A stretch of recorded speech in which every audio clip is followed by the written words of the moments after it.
Olá pessoal, tudo bem com vocês? Aqui é o professor Marquinhos Reis, o seu professor do canal Suprema Química, e nessa aula eu vou resolver com vocês 3 questões de lei de Hess, um assunto super importante para o Enem e para os principais vestibulares, tá bom? Pessoal, eu sou o professor Marquinhos Reis, esse é o Suprema Química. Toda segunda-feira, às 20 horas, a gente tem uma live especialíssima para vocês. E às quintas-feiras, também às 20 horas, um vídeo novo toda semana, tá bom? Além disso, no meu grupo do WhatsApp, é só você clicar aí no link da descrição que você vai ver, ou então lá no Instagram, @supremaquímica, eu envio uma questão resolvida por dia para vocês. Então, galera, vem comigo. Vamos que tem muita coisa boa aqui pra gente. Vamos lá? Bom, galera, o negócio é o seguinte. A gente está falando aqui sobre, então, algumas questões de termoquímica da prova do Enem e dos principais vestibulares. Eu peguei algumas questões, assim, importantes para a gente descrever aqui juntos, tá bom? Por exemplo, essa aqui, eu vou pegar aqui uma canetinha, só para ficar mais fácil a gente acompanhar. Ao final do processo de fabricação de ácido sulfúrico H2SO4, obtém-se uma espécie oleosa e densa conhecida como óleum, que é esse cara aqui, ó, que consiste em ácido sulfúrico saturado com trióxido de enxofre. A equação global pode ser representada por, que é essa aqui, ó. As etapas envolvidas no processo são essas, e eu quero calcular o ΔH dessa equação em função das etapas auxiliares. Certo? Bom, vamos lá comigo então. Aqui eu copiei novamente as equações. Como que eu resolvo uma lei de Hess como essa? Eu comparo a equação 1 com a que eu quero saber e vejo o que as duas têm de semelhante. Então, por exemplo, comparando a equação auxiliar 1 com a que eu quero saber, o S8 tem na que eu quero saber e tem na equação 1. Ambos nos reagentes, e ambos aqui 1 mol de S8, 1 mol de S8. Além disso, tem o O2 também, tá? Um macete, galera. Geralmente, quando tem alguma coisa e O2, deixa o O2 e olha só o alguma coisa. Então, aqui tem o S8 e o O2. Eu vou olhar só, então, para o S8, tá? Então, dessa forma, ambas as equações, as duas equações, tanto na que eu quero saber quanto na 1, o S8 é reagente. Dessa forma, eu vou repetir a equação 1, mantendo ela do mesmo jeito. Pronto. Fiz a equação 1 comparada com a que eu quero saber. Agora eu olho a equação 2. Comparando a equação 2 com a que eu quero saber, a semelhança entre as duas é o O2. Opa, então o O2 é semelhante nas duas equações. Só que eu preciso de 12 O2 e aqui eu tenho meio O2. Um detalhe, galera, é porque eu já tenho 8 O2 da primeira equação. Então, para dar os 12 O2 que eu preciso, eu vou precisar, para a equação 2, de mais 4 O2. Qual que é o número que vezes meio dá 4? 8. Então, vou pegar a equação 2 e multiplicar por 8. Logo, vai dar 8SO2 mais 4O2, virando 8SO3. E o ΔH, que era menos 100 kJ, fica menos 800 kJ, porque essa equação 2 agora ficou, estequiometricamente falando, 8 vezes maior. Aí eu multiplico tudo, coeficientes estequiométricos e ΔH pelo mesmo valor. Pronto, já manipulei a equação 2. Agora eu vou para a equação 3. O que a equação 3 tem de semelhante com a que eu quero saber? Tem o H2SO4 reagente, o H2SO4 reagente, 8 mols, 1 mol. Então, já vi que eu tenho que multiplicar a equação 3 por 8. E, além disso, a gente tem o óleum, que é o H2S2O7, no produto 1 mol, e o H2S2O7 no produto 8 mol. Então, eu vou pegar a equação 3 por causa disso e vou multiplicá-la por 8 também. Consequentemente, multiplico os coeficientes estequiométricos e multiplico o ΔH. Agora, eu somo as equações cortando aquilo que for reagente e produto ao mesmo tempo. O cortando aqui é no sentido de subtrair as coisas. Subtrair as coisas. Tá bom? Só um detalhe aqui, pessoal. Tem um Pires escrito aqui. Pronto, deixa eu tirar isso. Pronto. Quem sabe faz ao vivo. Vamos lá, então. Somando as três equações, né, gente, na lei de Hess, eu vou ter 8SO2 cortando com 8SO2, 8SO3 corta com 8SO3, vai dar 12O2 nos reagentes, e aí juntando tudo, vai dar exatamente igual à equação que eu queria. Olha só, essa aqui ó, é exatamente igual à que eu queria. Então, o ΔH da que eu queria, que é essa, vai ser a soma dos ΔHs das equações auxiliares manipuladas. Isso é o que a gente chama de lei de Hess. Tá bom? Mais um exemplo.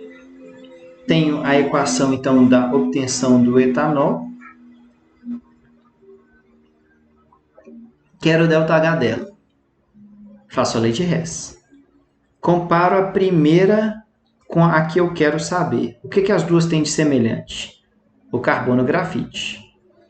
Só que na que eu quero saber, eu preciso de 2 mols de carbono grafite. E aqui eu tenho 1 mol de carbono grafite só. Então, o que eu vou fazer? Eu vou pegar a primeira equação e multiplicar por 2.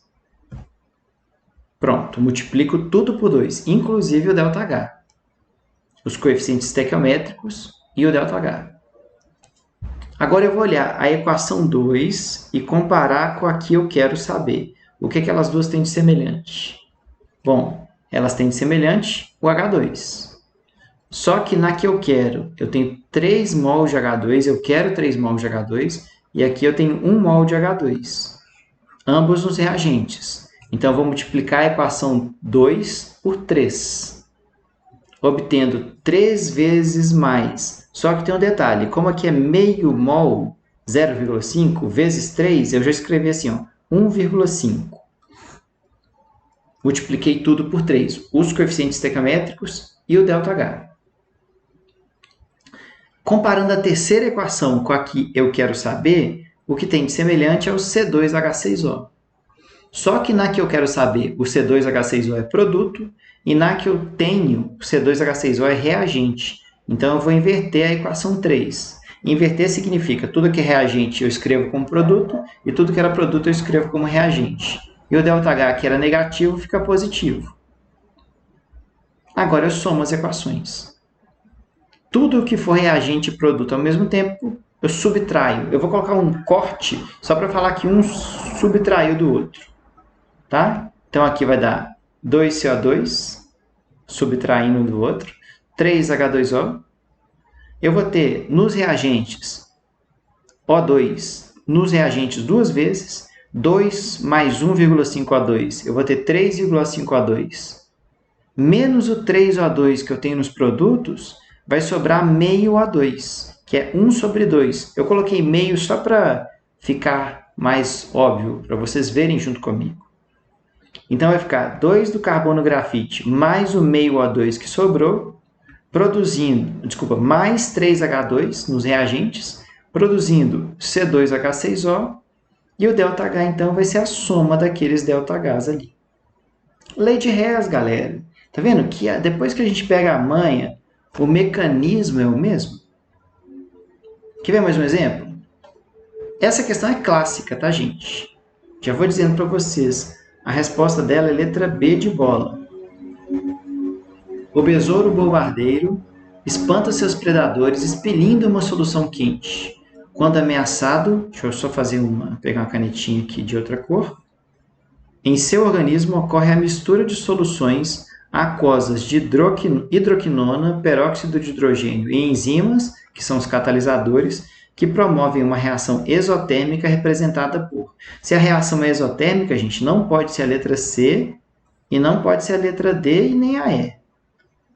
Só isso eu já eliminei 3 alternativas.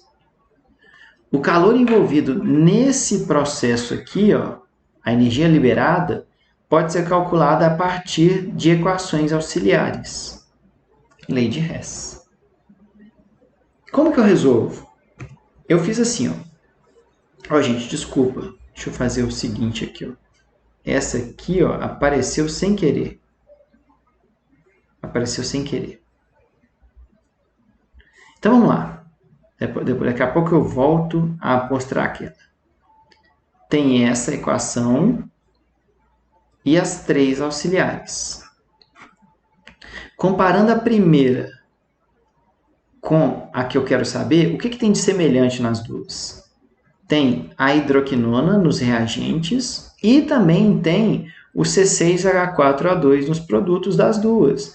Então, eu vou apenas copiar a primeira do jeito que ela estava. Pronto. E a segunda? Compara a segunda com a que eu quero saber. O que as duas têm de semelhante, gente? Bom, vamos lá. As duas têm de semelhante... Desculpa, eu vou manter a equação 1, perdão, né, gente? As duas têm de semelhante o H2O2 no reagente da que eu quero saber e no produto da equação 2. Mas também tem o H2O. Só, gente, que tem um detalhe. Presta atenção comigo. Eu preciso de 2 H2O. Na equação 3 tem mais um H2O. Então, eu vou deixar o H2O, um H2O da equação 2 invertida e o outro H2O da equação 3 invertida. Tem que pensar, tá vendo, galera? Não tem fórmula para resolver isso. Então, eu vou inverter a equação 2, tá bom? E na hora que eu inverto a equação 2, tudo que era reagente vira produto, tudo que era produto vira reagente, e o sinal que era mais 95 vira menos 95. Aí eu pego a equação 3. A equação 3, lembrando que tem esse H2O ali, tá? Mais o H2O da equação 2 vai dar a equação 3. Então, eu vou pegar a equação 3 e inverter. Porque eu vou ter o H2O da equação 3 mais o H2O da equação 2, que agora foi para os produtos, né? Então, eu vou inverter a equação 3. Agora, eu tenho um H2O aqui, que vai dar os dois H2O que eu quero. Tá vendo, gente? Não tem fórmula, é pensar. Aí eu vou somar as equações. Tudo que for reagente e produto ao mesmo tempo a gente corta.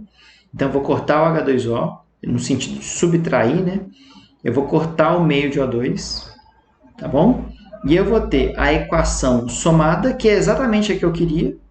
Então, para calcular o ΔH que eu preciso, basta eu somar os ΔHs que estão ali. Então, vai dar menos 204. Com isso, consequentemente, eu tenho a resposta. Tá bom?